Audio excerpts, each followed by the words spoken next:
वरुणेन्द्ररुद्रमरुत स्तुन्वन्ति दिव्यैस्तवैः वेदैः साङ्गपदक्रमोपनिषदैर्गायन्ति यं सामगा ध्यानावस्थिततद्गतेन मनसा पश्यन्ति यं योगिनो यस्यान्तं न विदुःसुरासुरगणा देवाय तस्मै नमः। वासुदेवेन्द्र योगेन्द्रं नत्वा ज्ञानप्रदं गुरुं मुमुक्षूणां हितार्थाय तत्वबोधोभिधीयते। लास्ट क्लास में हमने सूक्ष्म शरीर किम और ये सब हम क्यों पढ़ रहे हैं, क्योंकि भगवान भाष्यकार ने आत्मा की परिभाषा बताई कि आत्मा क्या है, आत्मा कह, और चार लक्षण परमात्मा ने दिए, भगवान भाष्यकार ने दिए। स्थूल सूक्ष्म कारण शरीर व्यतिरिक्त पंचकोशातीत सन अवस्थात्रय साक्षी सचिदानंद रूप सन यह तिष्ठति स आत्मा। विद्यार्थी ने कहा, महाराज इनमें से मेरे को एक भी शब्द नहीं मालूम, आपने जो जो कहा। इसलिए फिर भगवान भाष्यकार ने कृपा करते हुए स्थूल शरीर समझाया और फिर सूक्ष्म शरीर समझाया कि देखो पहले तीनों शरीर समझ लो और फिर उससे व्यतिरेक की आप कल्पना करना, उस व्यतिरेक पर स्थित होना। पहले इनको जान लो जो प्रत्यक्ष दिखाई देता है स्थूल शरीर, फिर जो भाव में आता है सूक्ष्म शरीर, दिखता तो नहीं है पर इसका अनुभव होता है। तो सूक्ष्म शरीर की चर्चा करते हुए भगवान भाष्यकार ने कहा, अपंचीकृत पंच महाभूतैकृतम सत्कर्मजन्यम सुख दुखादि भोग साधनम पंच ज्ञानेन्द्रिय पंच कर्मेन्द्रिय पंच प्राणादय मनश्चैका बुद्धिश्चैका एवं सप्तदिशि कलाभिः सह यह तिष्ठति तत्सूक्ष्म शरीरम। अब क्योंकि इसके अंदर नए शब्द आए हैं कि 17 अवयवों से बना हुआ ये शरीर है और उन 17 अवयव में 17 यंत्र लगे हुए हैं इस आयतन में, सूक्ष्म शरीर में। उसमें से है पंच ज्ञानेन्द्रिया पंच कर्मेंद्रिया। तो जो पढ़ने वाला साधक था उसको पंच ज्ञानेन्द्रिया पंच कर्मेंद्रिया भी नहीं मालूम, पंच प्राण भी नहीं मालूम। तो इसलिए भगवान भाष्यकार आगे पंच ज्ञानेन्द्रियां पहले समझाते हैं। तो इसको देख लें पहले। भगवान लिखते हैं, श्रोत्रम त्वक् चक्षुरसना घ्राणम इति पंच ज्ञानेन्द्रियाणि। सबसे पहले भगवान भाष्यकार ने पंच ज्ञानेन्द्रियों को समझाया, नाम लिया उनका पहले, और नाम लेकर उन्होंने कहा श्रोत्र, श्रोत्र यानी कान, त्वक, त्वक यानी स्पर्श यानी स्किन, और चक्षुर यानी आंखें, रसना यानी जीवा, घ्राण यानी नाक, इति पंच ज्ञानेन्द्रियाणि। ये पंच ज्ञानेन्द्रिया है। आप खूब अच्छे से समझना, मैं धीरे धीरे समझाऊंगा इसको। ज्ञानेन्द्रिया यानी क्या, इंद्रिया यानी क्या, तो परिभाषा है इंद्रियों की। आप लिख लेना इसको बाद में। इंद्रिय नाम सामर्थ्य विशिष्टम। वापस दोहराता हूं, इंद्रिय नाम यानी इंद्रियों को, इंद्रिया माने इंद्रिय नाम सामर्थ्य विशिष्टम, एक विशिष्ट सामर्थ्य को इंद्रिय ऐसा बोलते हैं। तो ये इंद्रियां क्या हैं, तब पहले भगवान ने नाम बता दिए कि पहले ज्ञान इंद्रियों के बारे में बता रहे हैं, और 5 ज्ञान इंद्रियों के नाम जो अभी मैंने पढ़े वो 5 ज्ञान इंद्रिया ये है। अच्छा, ज्ञानेंद्रियां तो हैं यहाँ पर। ये इंद्रियों को केवल हम ही समझ सकेंगे। कैसे समझेंगे? तो देखना, और आपको ही समझना पड़ेगा इसको। अपने सामर्थ्य को हम ही समझ पाते हैं। जैसे कर्णेंद्रियों का मुझे कैसे अनुभव होता है, घ्राणेंद्रिय, घ्राण नाक, घ्राणेंद्रियों का मुझे कैसे अनुभव होता है, चक्षुर इंद्रियों का मुझे किस तरह से अनुभव होता है, इत्यादि इत्यादि पांचों ज्ञानेंद्रियों के साथ लगा लेना कि इन ज्ञानेंद्रियों का मुझे किस तरह से अनुभव होता है। अनुभव, इंद्रियों का अनुभव होता है एक विशेष सामर्थ्य के रूप में। कैसा सामर्थ्य? मैं सुन सकता हूं, मैं बोल सकता हूं, मैं देख सकता हूं, ये सामर्थ्य है मेरा। और मैं बोल सकता हूं, आप सुन सकते हो। मैं बोल रहा हूं, आपको बैठकर उस बोलने का अनुभव करना है। तो देखो, आप श्रवणेंद्रियों के द्वारा सुन रहे हो, और मैं वाकेंद्रियों के द्वारा बोल रहा हूं। तो पर्टिकुलर कैपेबिलिटी, यदि इस परिभाषा को अंग्रेजी में देखना हो आप लोगों को, क्योंकि वो शीला चक्रवर्ती अम्मा है ना, इसलिए मेरे को उनके लिए बोलना पड़ता है कि इंद्रिय, संस्कृत में बोले तो इंद्रिय नाम सामर्थ्य विशिष्टम, और अंग्रेजी में इसको बोलेंगे तो एक विशिष्ट सामर्थ्य, इसको हिंदी में बोल दिया, और इंग्लिश में बोलेंगे तो particular capability. I can see, I can hear, I can touch, I can taste, I can smell. This capacity I have, ये सामर्थ्य मेरे पास है। बस इस सामर्थ्य की अनुभूति होना ही हमें इंद्रियों की अनुभूति होती है। अच्छा, अब मैं एक प्रश्न पूछता हूं, क्या आपको आकार के रूप में इंद्रियों का अनुभव होता है? हाँ, बड़ा सूक्ष्म उत्तर देना इसका कि आकार के रूप में हमको ज्ञानेंद्रियों का बोले कोई भी अनुभव नहीं होता, है ना। जो व्यक्ति प्रत्यक्ष के अधीन में रहने वाले हैं, उनको इंद्रिय माने कोई न कोई आकार समझते हैं। आपका अनुभव कैसा है इंद्रियों को लेकर? कि मेरे पास एक पांच सामर्थ्य है। मैं बोल सकता हूं, मैं सुन सकता हूं, मैं देख सकता हूं, मैं सुगंध ले सकता हूं, मैं स्मेल कर सकता हूं, मैं छू सकता हूं। ये सामर्थ्य है। तो ये पांच सामर्थ्य है जिससे मैं विषयों का ग्रहण करता हूं। अच्छा, मैं पॉइंट्स में बोल रहा हूँ, इन सबको आप ध्यान रखना, क्योंकि इस तरह से समझना इसको कठिन होगा। फिर ये सामर्थ्य जो आज मेरे पास है, ये 20 साल के बाद कम हो जाएंगे, 50 साल के बाद कम हो जाएंगे। देखो, आत्म ये इस यहाँ पे इस विषय को रखने का कारण ये है कि आत्मा अनुभूति से सबसे पहले आप इंद्रियां अनुभूति कर लो। वो भी एक सूक्ष्म विषय है, इंद्रियां अनुभूति का।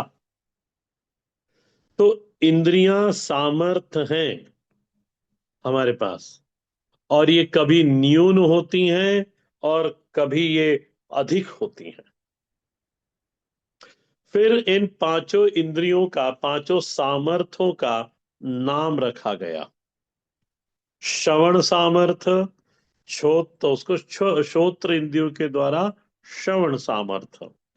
त्वक इंद्रियों के साथ स्पर्श सामर्थ्य, घ्राणेन्द्रिय के साथ सुगंध गंध का सामर्थ्य, जिह्वा इंद्रियों के साथ बोले स्वाद का सामर्थ्य, इस तरह से शास्त्र ने फिर इन 5 सामर्थ्यों का नाम बताया।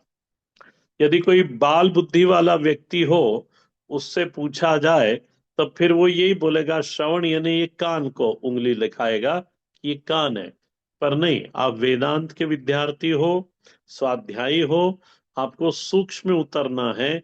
मैं पहले दिन से बोलते आ रहा हूं, ये सब गोलक हैं, ये इंद्रियां नहीं है। इंद्रियां तो इनमें आके बैठती हैं।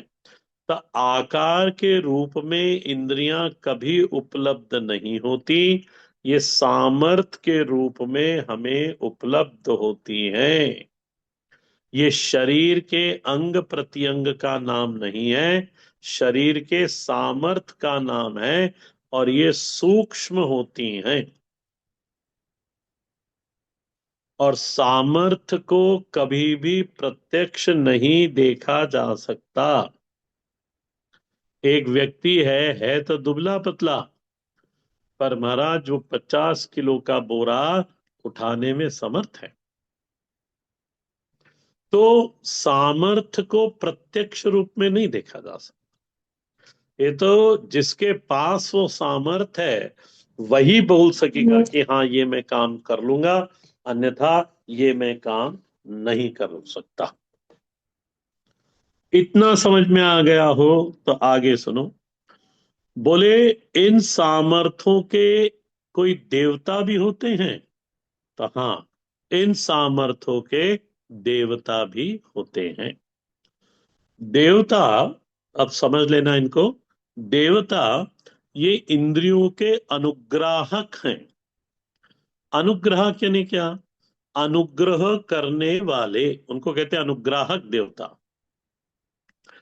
यहाँ एक बात और मैं समझाऊंगा, वैसे आप लोग तो सब समझदार हैं, कि हमारे शास्त्र में, हमारे चिंतन में, सनातन चिंतन में या कहो वैदिक चिंतन में 3 सत्ताओं का उल्लेख है।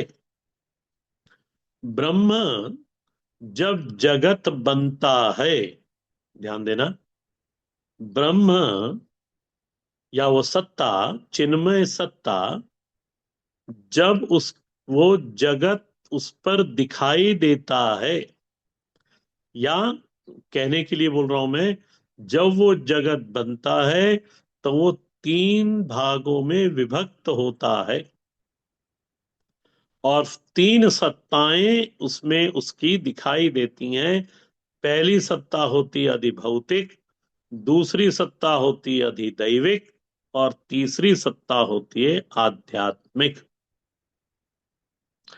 आज समाज में, परिवार में तो मैं नहीं कहूंगा, पर विद्यालय और विश्वविद्यालयों में एक बौद्धिक बेईमानी है। पहले नहीं था ये, गुरुकुलों में नहीं था ये तो। वो मैकाले की जो शिक्षा पद्धति जब आई, तब समाज के हमारी पढ़ाई के ऊपर ये बहुत बड़ा प्रहार हुआ। और एक बौद्धिक बेईमानी बोलते हैं इसको विद्वान लोग, कि हमने बचपन में जब पढ़ते थे तो कभी भी अधिदैव के बारे में तो सुना नहीं, और न पढ़ा हमने, और नहीं न सुना, न पढ़ा, इसलिए हमने समझा भी नहीं। विज्ञान के दबाव के कारण इतना दबाया विज्ञान ने कि उसने कहा अधिदैव नाम की कोई सत्ता होती ही नहीं। किसी भी चीज के पीछे ध्यान देना, यदि विज्ञान किसी भी चीज, कोई भी, या विज्ञान के लिए कह रहा हूं मैं, यदि हम किसी भी चीज के लिए हाँ बोलते हैं, तो I should have the explanation behind that.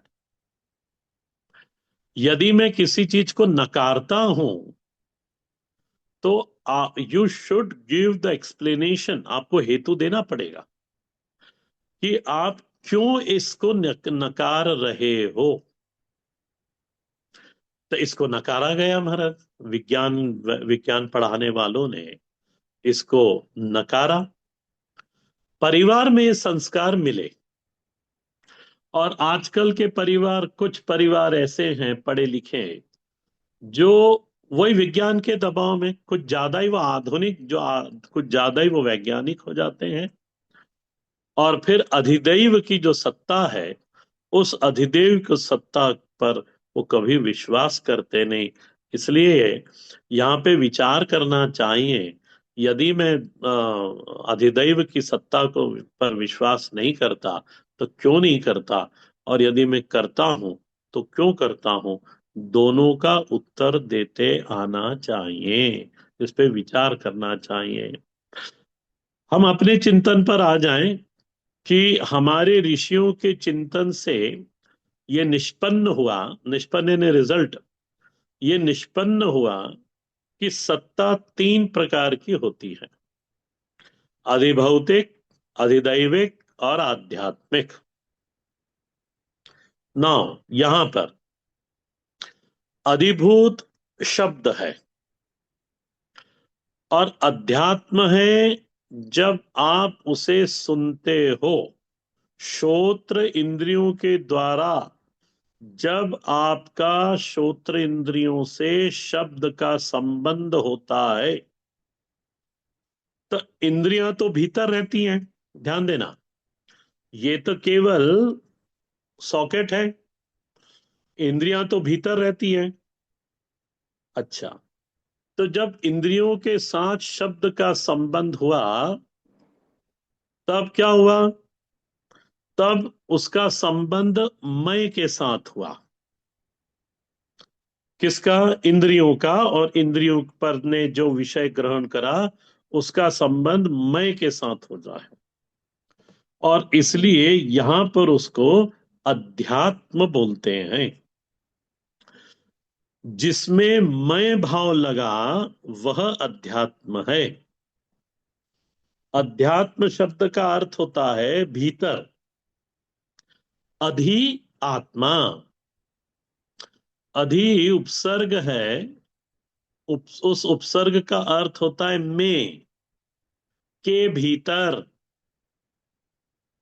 Comma लगाते जाना, मैं, में, ममे की मात्रा, में, कॉमा, के भीतर। किसके भीतर? बोले शरीर के भीतर। यहां अध्यात्म में जो आत्मा शब्द है, इसका अर्थ शरीर है, और अधि उपसर्ग है, इसका अर्थ होता है में, के भीतर। शरीर के भीतर एक इंद्रिय सामर्थ है, वो सामर्थ का संबंध हुआ मय के साथ, मय भाव से वो संलग्न हुआ, और उस इंद्री का संबंध हुआ शब्द के साथ। अब प्रश्न आया कि ये महाराज जो इतनी प्रक्रिया हुई, तो उसमें कोई अधिदैव है कि नहीं? तो भगवान उल्लेख करते हैं कि श्रोत्रस्य दिग्देवता। नीचे की पंक्ति देख लें, श्रोत्रस्य दिग्देवता त्वचो वायुः, चक्षुः सूर्य, रसना वरुणः, घ्राणस्य अश्विनौ इति ज्ञानेन्द्रिय देवताः। तो हम पहला लेके चलते हैं, पहले को उससे ले लेना और फिर बाकी सब उस वैसे ही लगा लेना। कैसा लिया? तो यहां आया शब्द, श्रोत्र इंद्रिया, और मैंने अभी कहा कि शब्द मैंने श्रोत्र इंद्रियों से सुना, वो मय के साथ लगा, और वो अध्यात्म हो गया। और भगवान भाष्यकार यहाँ उल्लेख करते हुए बोलते हैं, श्रोत्रस्य देवता दिग देवता। समझना इसको, दिग देवता इज इक्वल टू दिशाएं। कितनी दिशाएं होती हैं? तो 10 दिशाएं होती हैं। हाँ? तो 4 मेजर और 4 कार्डिनल, और एक तो कितने हो गए? 4 तो मेजर हो गई, 4 कार्डिनल 8, एक ऊपर और एक नीचे 10। वाह, गिन लिया कविता माँ? हाँ गिन लिया। तो 10 इंद्रियां हो गई है। तो 10 दिशाएं, सॉरी, 10 दिशाएं हो गई। तो ये दिशाएं ही श्रोत्र इंद्रियों का देवता है। समझना इसको। शब्द को जब तक दिशा नहीं मिलती तब तक सुनाई नहीं देता। विचार करना इसके ऊपर, यदि मेरे कथन में कहीं आपको डाउट हो रहा हो। तो जब तक शब्द को दिशा नहीं मिलती तब तक सुनाई देता नहीं। यदि मैं फोन ये जो से पढ़ा रहा हूं इसको दूसरे कमरे में रख दूं और मैं यहां बोलूं इस कमरे में बैठकर, तो इस शब्द को दिशा तो मिली पर आपके कान तक नहीं गई। तो प्रयोजन मेरे पढ़ाने का सिद्ध नहीं होगा और आपका बैठने का सिद्ध नहीं होगा। तो दिशाएं क्या करती हैं? दिशाएं शब्द को दिशा देती हैं। तो आप ध्यान देना, श्रोत्र इंद्रियां और श्रोत्र इंद्री, एक वचन में ले रहा हूं मैं अभी, श्रोत्र इंद्री और शब्द के बीच में आ गई दिशा। अच्छा, एक चीज और है, आकाश। देखना है ये सूक्ष्म है, और बुद्धि नहीं लगाओगे तो काम नहीं चलेगा। मेरी तरफ ध्यान दो। दिशाओं से पहले आया आकाश। आकाश तत्व से दिक् तत्व अलग होता है, हाँ। पहले आकाश है फिर दिक् तत्व है। तो शब्द को दिशा चाहिए और शब्द को अवकाश चाहिए। भाई स्पेस चाहिए उसको ट्रेवल करने के लिए। इसे कहते हैं ना, माइक थोड़ा सा दूर रख के बोलना चाहिए ताकि शब्द को आकाश में जब तक जाएगा नहीं तब तक माइक में वो प्रवेश नहीं करेगा। एकदम माइक में मुंह लगा के बोलेंगे तो कभी सुनाई नहीं देगा, क्योंकि शब्द काय में ट्रेवल करता है? आकाश में। आकाश क्या करता है? उसको अवकाश प्रदान करता है। अवकाश ने स्पेस, स्पेस प्रदान करता है। तो देखो, शब्द आकाश में गया और जो आकाश में दिग देवता हैं उन्होंने उसको दिशा दी। और ये जो दिग देवता है ना, ये पूरे आकाश में भरा हुआ है। ये तो शब्द का अनुग्राहक देवता कौन हुआ? बोले दिग देवता। आप समझते हैं बात फैलती है, इसका कारण यही है। उसका देवता दिग देवता है ना, तो दिगंत दिगंत में, दिशा दिशाओं में वो बात फैल जाती है। क्यों फैलती है? तो दिग देवता है महाराज वहां पर, और दिशाएं भरी पड़ी हैं आकाश में। मैंने 10 दिशाएं गिनाई आपको। इसलिए शब्द फैलता है, शब्द फैलता है। ये एक इंद्रिय से मैंने आपको सुनाया, समझाया। वैसे ही ले लो त्वचा। त्वचा का जो देवता है वो वायु है। दूसरा देखना अपनी पुस्तक के अंदर, त्वचा का देवता वायु है। स्पर्श का अनुग्राहक देवता है ये वायु। वायु से ही त्वचा के अंदर स्पर्श स्पर्श समझ में आता है। अच्छा, चक्षुर देख लो आगे। सूर्य, प्रकाश के देवता हैं सूर्य। और नेत्र एक इंद्रिय है, सामर्थ्य है हमारे पास। और बिल्कुल आप अनुभव कर लेना कि ये दिखने का सामर्थ्य मेरे पास तो है, परंतु प्रकाश की अनुपस्थिति है। महाराज ये जो नेत्र इंद्रिय है, ये प्रकाश के अभाव में बिल्कुल निकम्मी है। लाइट जलाओ न तो दिखेगा। अंधेरे में तो कुछ दिख नहीं रहा, इसलिए हम वहां जा नहीं रहे, क्या पता खड्डा होगा। क्यों, अंधेरा है, लाइट जलाओ। तो रूप क्या हुआ? रूप हो गया अधिभूत। जैसे वहां शब्द हुआ था अधिभूत, यहाँ रूप हो गया अधिभूत। नेत्र की बात कर रहा हूं मैं। और नेत्र इंद्रियां ये हो गई अध्यात्म, भीतर की बात हो गई। और इसके देवता हो गए सूर्य। वैसे ले लो रसना, रसना का देवता बताया वरुण।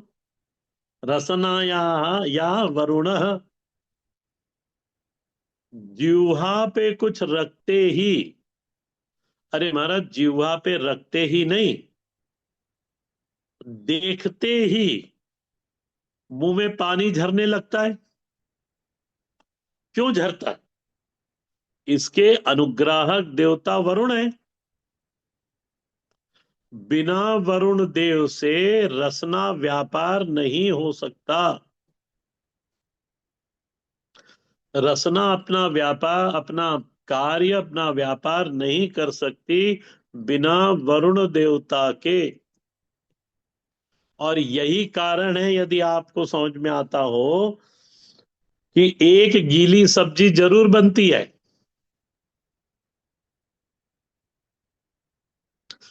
क्यों? उसमें रस है, उसमें वरुण है। और वरुण देवता है इन जीवा के, रसना के। तो उनको उनका ही विषय मिल जाता है तो बड़े प्रसन्न होते हैं। और आप देखते हैं, सूखा सूखा गीला नहीं जाता। आप सुन रहे हो? हाँ ठीक। सूखा गीला, गीला नहीं, फिर उसको फिर पानी चाहिए कि भाई पानी दो गीलने के लिए। इसलिए बिस्किट के साथ चाय हो तो ठीक लगे, कोरा कोरा बिस्किट स्वाद नहीं देता। हाँ ठीक माता जी, आपका अनुभव है इसका। हाँ नहीं, सभी का ही है, हम ध्यान नहीं देते, वो बात अलग है। तो हमको याद है, हम छोटे थे तो सुबह तो माता जी टिफिन में सूखी सब्जी रख देती थी, पर शाम को सबके लिए वो गीली सब्जी बनती थी। नियम से बनती थी वो बिना उसके काम ही नहीं चलता था। तो ये कारण यही है। देवता कौन है? बोले वरुण। वरुण देव है रसना का। और उसी से, उन्हीं की उपस्थिति से व्यापार होता है। आगे देखो, उन्होंने कहा घ्राणस्य देव अश्विनौ। अब ये अश्विनी कुमार, ये दो हैं। और दो हैं, ये दोनों देवताओं के वैद्य हैं। और ये बैठते कहाँ हैं? हमारे नॉस्ट्रल्स में दोनों बैठते हैं। एक इधर बैठता है, एक इधर बैठता है। दो देवता हैं। घ्राण के देवता, घ्राण यानी नाक, घ्राणेन्द्रिया, इसके अश्विनौ, द्विवचन है वहां, अश्विनो कुमार है। एक तो धन्वंतरी के अवतार में है, दो, और एक तो अश्विनी कुमार का एक अवतार हुआ था, धन्वंतरी अवतार। यह अवतार इन अश्विनी कुमारों का ही हुआ था। और महाभारत में नकुल और सहदेव जो थे ना, ये दोनों अश्विनी कुमार के अवतार थे। इसलिए इन दोनों ने युद्ध तो नहीं करा, पर जितने भी दिन भर में कटे पटे जितने भी सैनिक होते थे, वो सीधे वहां टेंट में ले जाए जाते थे। और इनके स्पर्श मात्र से वो ठीक हो जाते थे, क्योंकि देवताओं के डॉक्टर है ना ये वैद्य। इनकी बड़ी लंबी कथा है। आप ये पंच अथर्व शीर्ष हम लोग पढ़ते हैं, तो कभी सुनाऊंगा इसकी, इनकी कथा। तो अश्विनी कुमार ये नाक के देवता हैं। सुगंध लेते समय ध्यान देना, सुगंध, ये दोनों क्रियाएं एक साथ होती है। सुगंध लेते समय प्राणन क्रिया होती है। प्राणन क्रिया के बिना सुगंध नहीं आती। तो ये जो अश्विनी कुमार है ना, ये दोनों प्राणन और घ्राणन दोनों के देवता हैं, क्योंकि दोनों क्रियाएं एक साथ चलती हैं। अब प्राणन समझ में आया? प्राणन इन, टू इनहेल, श्वास लेना। अच्छा, श्वास लेने के साथ ही सुगंध दुर्गंध दोनों जाती हैं। तो प्राणन और घ्राणन, इसको अलग अलग लिखना। प्राणन तो श्वास लेने की क्रिया, और घ्राणन में सुगंध दुर्गंध आएगी, जो घ्राण क्रिया का कार्य है। इसलिए नाक के दो नोस्ट्रिल, दोनों जगह एक एक भाई बैठा हुआ है, और दोनों नाकों से प्राणन भी हो रहा है, और दोनों नाक से घ्राणन भी हो रहा है। तो जो अश्विनी कुमार है, ये इनकी पूजन होता है धनतेरस के दिन। इनका मंत्र है, मैं डाल दूंगा इसके ऊपर अपने ग्रुप पे। इसके इनके द्वारा इन दोनों भाइयों का पूजन एक ही दिन होता है, केवल धनतेरस के दिन। तो ये अश्विनी कुमार इनके देवता है। इति ज्ञानेन्द्रिय देवता, देख लो जरा आप 1 मिनट के लिए वापस से उस पर ही पूरे उसको। श्रोत्र त्वक चक्षुर रसना घ्राणम इति पंच ज्ञानेन्द्रियाणि। श्रोत्रस्य दिग्देवता त्वचो वायु चक्षुर सूर्य रसना वरुणः। घ्राणस्य अश्विनौ इति ज्ञानेन्द्रिय देवता। फिर कहते हैं श्रोत्रस्य विषयम शब्द ग्रहणम। अब इनके विषय बता दिए। आप चाहो तो एक चार्ट बना लेना छोटा सा, उसमें अधिभूत, अधिदैव और अध्यात्म 3 कॉलम बनाना, और उसमें लिख लेना, मैं आखिरी में बता दूंगा, पर अभी तो इसको पूरा कर लेता हूं मैं। कि ये दिग देवता क्या करता है, ये शब्द को ग्रहण करता है, श्रोत्र दिग देवता की कृपा से। रसना जो है इंद्रियां, ये रस का ग्रहण करती है वरुण देवता के अनुग्रह से। त्वचा जो है ये स्पर्श को ग्रहण करती है वायु की कृपा से। और चक्षु रूप का ग्रहण करता है सूर्य की कृपा से।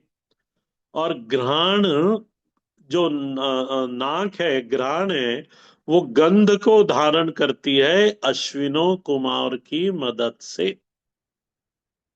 है तो ये 3, ध्यान देना, अधिदैव अधिभूत और अध्यात्म, ये भिन्न भी हैं, ये अभिन्न भी है। आया पकड़ में? इसको सुनना वापस से, ये भिन्न भी है, अधिदेव अधिभूत और अध्यात्म, और ये अभिन्न भी है। अभिन्न कैसे? कि अकेले एक का कोई प्रयोजन नहीं होता,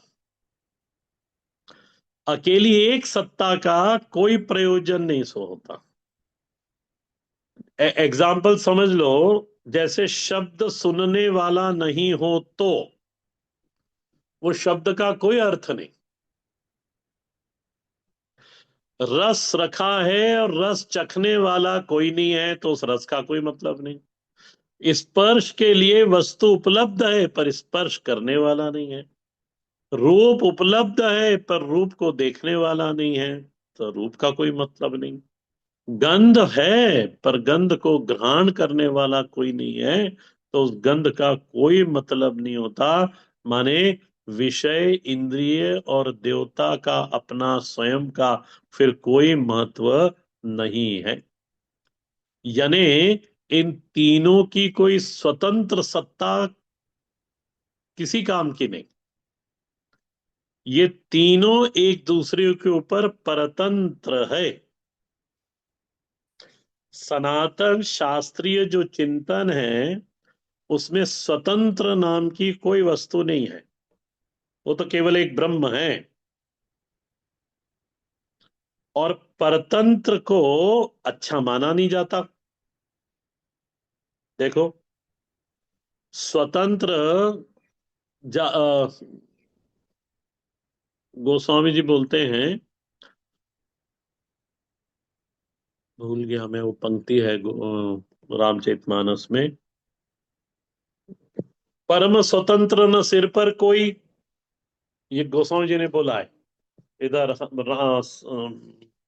नारद जी के प्रसंग में, जो प्रसंग हम कल देख रहे थे। आएगी ये पंक्ति अभी। परम स्वतंत्र न सिर पर कोई, ये ब्रह्म है, और ब्रह्म अतिरिक्त कोई स्वतंत्र नहीं है।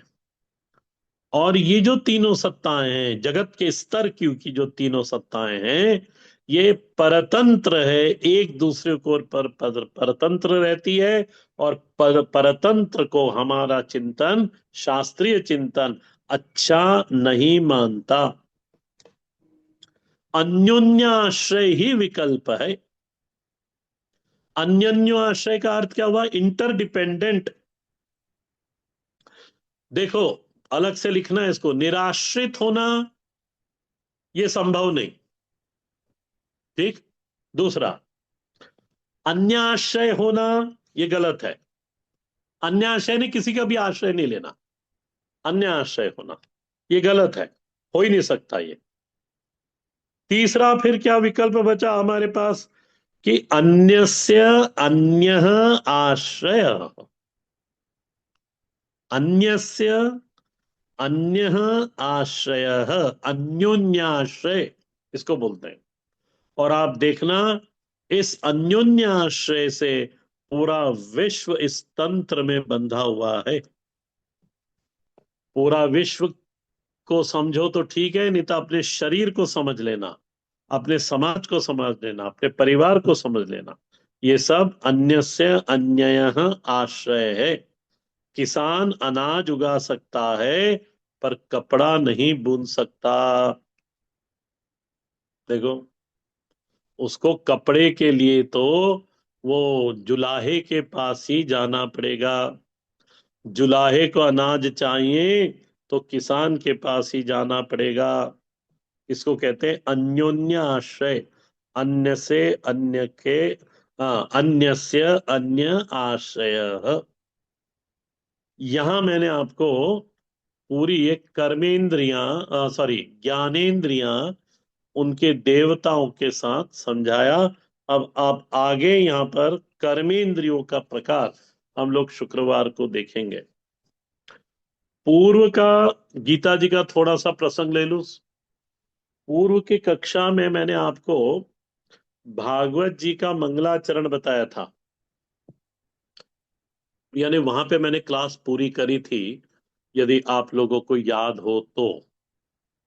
और मैंने मंगलाचरण का अंतिम पंक्ति उद्धृत करी थी। धामना स्वेन सदा निरस्त कुहकम सत्यम परम धीमहि। इस पंक्ति को मैं समझा देता हूं। प्रसंग पूर्व कक्षा में ये चल रहा था कि परमात्मा शुद्ध, अद्वैत, असंग, निर्विकार, निष्क्रिय, निरवयव, एक अखंड सत्ता है। इस सत्ता पर त्रिगुणात्मिका माया आश्रित रहती है। ये समझाया था मैंने। इसलिए उसे औपाधिक कहा जाता है। त्रिगुण के आश्रित रहते हुए भी यह जो अद्वैत सत्ता है, यह जो चेतन सत्ता है, ये स्वयं असंग रहती है।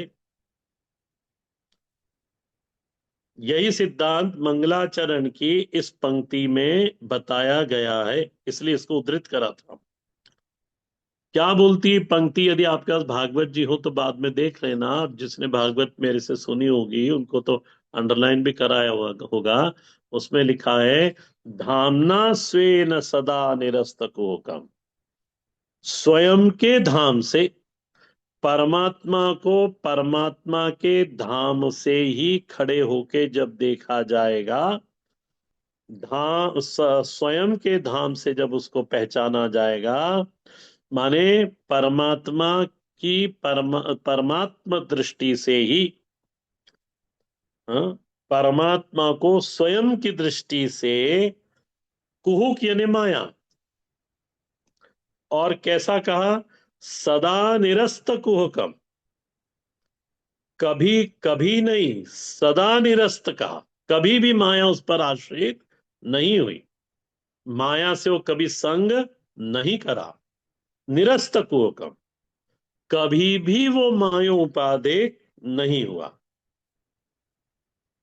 ये इसका अर्थ है। इसको एग्जाम्पल से समझे तो, जैसे एक स्फटिक का शिवलिंग है। स्फटिक यानी क्रिस्टल। एक स्फटिक का शिवलिंग है, और उसके पास एक लाल पुष्प रखा हुआ है, तो वास्तव में वहां कोई शिवलिंग पुष्पोपाधिक नहीं है। ध्यान देना, शिवलिंग स्फटिक का है, उसके पास लाल रंग का पुष्प लगा हुआ है,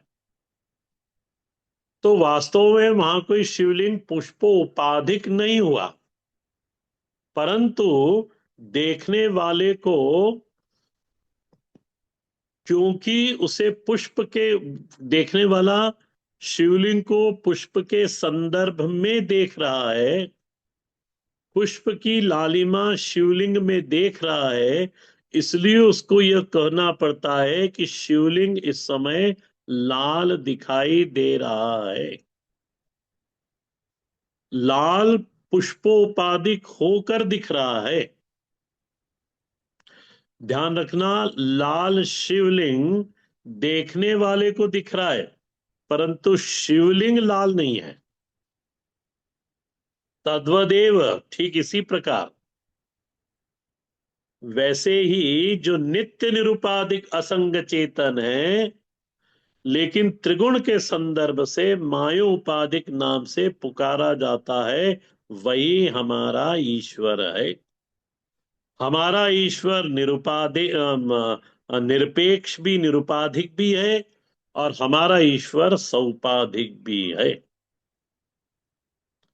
ठीक है। और जब हम सापेक्ष की बात करते हैं, तो फिर ये चराचर जगत जो भी कुछ है, ये परमात्मा बन जाता है। वही अवतारी है, वही भूत भावन है, वही भूतानाम महेश्वर है, वही जगतपति है, वही मायापति है, वही जगत का पिता है, वही जगत का माता है, वही जगत का धाता है। इनको यदि पुष्ट करना हो, ये जो मैंने इतना कहा, आपको इसको प्रमाण रूप में देखना हो, तो मैंने तो खैर पढ़ाया हुआ है, या शायद नहीं भी पढ़ा, 9 चैप्टर पढ़ा दिया ना। हाँ, पढ़ा दिया मैंने। उसके अंदर आया है यही जो मैंने अभी कहा। उसमें कहा, गतिर्भर्ता प्रभु साक्षी निवास शरणम सुरत, प्रभव प्रलय स्थानम निधानम बीजम व्ययम। सब कुछ परमात्मा है।